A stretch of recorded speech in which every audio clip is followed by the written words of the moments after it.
And now if we go back to our index.html, we can add each one of our products manually within our grid here, but that's going to become extremely lengthy. And then every time we want to add or take away a product, we have to come back in directly to the HTML and edit absolutely everything. But there's a much easier way to do this using JavaScript. So to do this, what you want to do is go to your File Explorer, and within our scripts folder, we're going to create a new file called products.js. And back in our index.html, we want to make sure that we successfully link to this. So you guys can see we already linked to our scripts.js file. So we can just go ahead and copy that, paste it down below. But now instead of navigating to our scripts.js, we're going to use our products.js. And again, make sure you have this defer attribute. So now we can navigate into our products.js file. And the first thing we need to do is create a constant variable called products and make this equal to an array here. Inside of this array, we're going to create one object for every single product that we want to have in our website. And between each object, we want to have a comma. So in JavaScript, the way objects work is they have key value pairs. So the key that we're going to choose for this is ID, and this can be whatever you want, but starting off with an ID is a good practice when developing with JavaScript arrays and objects. So we'll say ID is 1, and next we want to have an image where we navigate to our image file. So what I want to do is go ahead and navigate to it like so and select the image that goes with this product. Next, we want to have a title, and I'll go ahead and paste the title of this product. And you guys are going to notice that we started off with an ID and we used 1. This is going to be an integer in JavaScript, so we don't need to put this in quotations or anything because JavaScript will take this value as is. But since we're getting more specific with our image and our title here, we need to make these strings. So you guys are seeing that I'm doing it two different ways. I'm using single quotation marks to make this string here, and then I'm using double quotation marks to make this one here. You can do it either way, it's the same thing. Next, we want to have a price, and you might think, well, you can create this as an integer.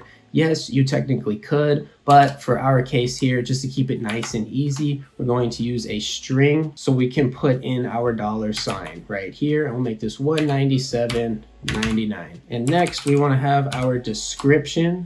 And to keep this easy, I'm just going to go ahead and paste in that product description as a string. Next, we're going to create another key, and we're going to call this hot item. We're going to use a Boolean value. And there's two Boolean values of true and false. And for this one, we're going to say, yes, it's a hot item by saying true. Today, we're not really going to use this a lot, but it's just a good practice to know what a Boolean value is and how to use it in JavaScript. And then we want to add one more, which is going to be our category, which eventually we're going to use to dynamically render it based on what the user selects here. So we'll simply say Reels. And then make sure you don't put a comma on this last one or it'll start screwing things up. All right, so now I have the rest of my products with the appropriate IDs and values for each key. And keep in mind that you need to separate each with a comma, but the last one does not need a comma. And something that a lot of beginners struggle with in JavaScript is the way arrays are indexed in JavaScript. So technically, when JavaScript reads this array, they are 0 indexed, meaning it reads this first object here as 0 and then so on. So this is item 0, 1, 2, and 3. So it becomes confusing if you don't know that, because you would think that it indexes it from 1 and so on, but it starts at 0 when it comes to arrays. Now what we want to do is dynamically render all of these products onto our page. So what we need to do to make this a little bit less confusing is go back to our index.html file, and everything within our grid, we're just going to go ahead and comment out for now so you don't see it. Then we're going to go back to our products.js, create a variable called grid, and what we want to do is use document.querySelector, and what we want to do is select the element that has the class that is equal to grid. So we'll go ahead and put in that class name, and so what this is doing is storing this element here, which is a div, within this variable in our JavaScript. So from here, we need to create a function called render prods. And so we're going to start off with our const keyword, and then render prods is the name of our function, which you can call anything you want. And then what we want to do is pass a parameter. So we're just going to say R for now, and then I'll explain what's going on here in a moment. And then we'll use our arrow syntax to create our function. So the first thing we need to do is use our grid variable and target the inner HTML. And what we want to do here is make the inner HTML equal to nothing by using an empty string. Now we want to use our array parameter here. And our parameter is going to be whatever we pass into this function when we call it. So here we're just using whatever we're passing into this function. And then since we're passing in an array, we can use our array method. So we can use our for each loop. And what we want to do is pass in a parameter here, which is going to be our product,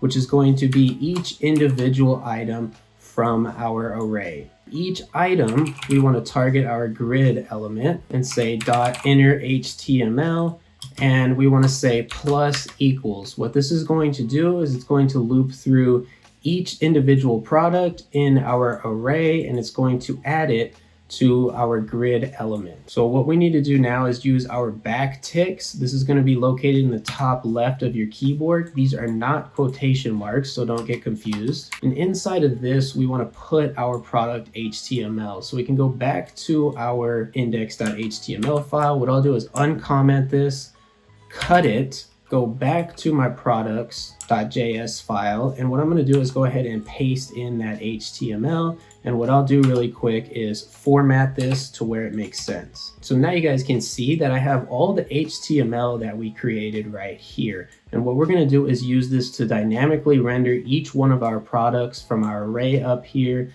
down below into our grid HTML element over on this side right here. So we're going to place each one of those elements within here. So first what we need to do is change this data-id, and what we're going to do is start off with a $, then our curly brackets, and here it will allow us to use JavaScript code now. So what we want to do is use each one of our products. So we'll use prod, and then we want to use our ID right here. So what we're doing is looping through this array here, going into each item and getting each item's ID. And then we need to do that same thing for the rest of these key value pairs. So for our src, we'll go ahead and change this one out, but this one is going to be prod.image.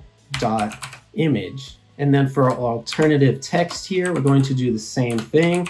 And for our alt text, we're just going to use our product title. And this we can go ahead and copy again, go ahead and paste it within our H3 element, because again, we're just going to use title here. Here, we'll paste it again, and instead of title, we'll use description. And within our H4 element, we'll go ahead and paste it one more time.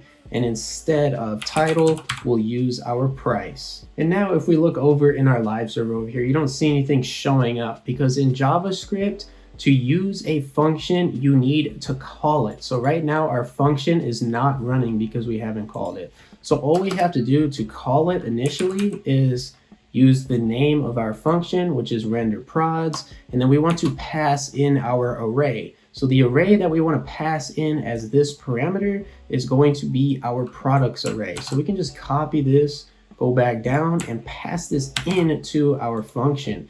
And once we do that, you guys can see that every item in our array is dynamically displaying over here on our live server dynamically. So now instead of having to do this for each individual product a million times in your index.html, you can do it dynamically with JavaScript. And the huge benefit of this is let's say I want to remove my 6th product here. I can just go ahead and delete this, and boom, there it goes. It's not there anymore. So it makes it a lot easier to make changes and edits. Last thing we need to do is change our products out based on what the user selects here in our filter. So to do this, we want to create another constant variable called filter select and make this equal to document.query selector, and we want to target an ID. So we'll put our hashtag symbol followed by category. So what we're doing is getting the element with the ID category filter. So if we go back to our index.html, you guys can see right here that that is our select element with all these options inside. So what we need to do is use that variable, and we want to add an event listener. And for this, we want to add an event listener of change. So whenever this value here changes, we want to do something. And inside of our callback function, what we want to do is pass in our event object. This is a special object that we can use since we are using add event listener. So we'll use our arrow syntax again, and what we want to do is create a constant variable called selected category. We want to make this equal to our event dot target dot value. So all this event object is doing is giving us information based on the event that happens to this filter select variable here, which is just going to be this select element over in our HTML. So to better understand that, what I want to do is go ahead and use the console.log statement and log out the selected category variable that we just created. And if we go over here, right click, inspect, and go to our console, you're going to see that nothing's showing. But if we go ahead and change this now to Reels, you guys will see that Reels appears, because all it's doing here is it's getting the value from that option. So you guys can see the value for that option is Reels because we set it over here in our HTML. If you guys want to learn more about this event object, what you can do is just start removing stuff. So if I remove .value and I go back over here and say Reels, you guys will see that now it's logging out the entire HTML element because we're just logging out the event.target, and the target is our filter select element. So that's why you're seeing this entire element.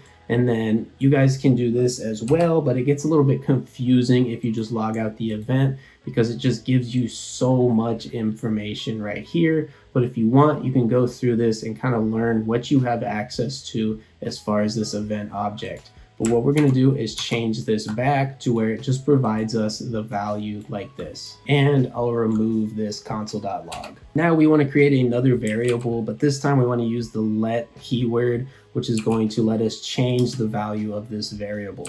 So we're going to go ahead and say filter, and we're not going to make this equal to anything. All we're doing here is initializing this variable. Now we need to create an if statement, and we need to see if our selected category is exactly equal to all. If it is, we want to make our filter products variable equal to all of our products. But if our selected category is not equal to all, what we need to do is change our filter products equal to products, and then we need to filter it, pass in each individual product where our product category is equal to the selected category. And then after all of that we just did, we can use our render prods function here. And instead of passing in our products array like we did up here, what we want to do is pass in our filtered products array. So what we're doing here with this filter method is we're returning an array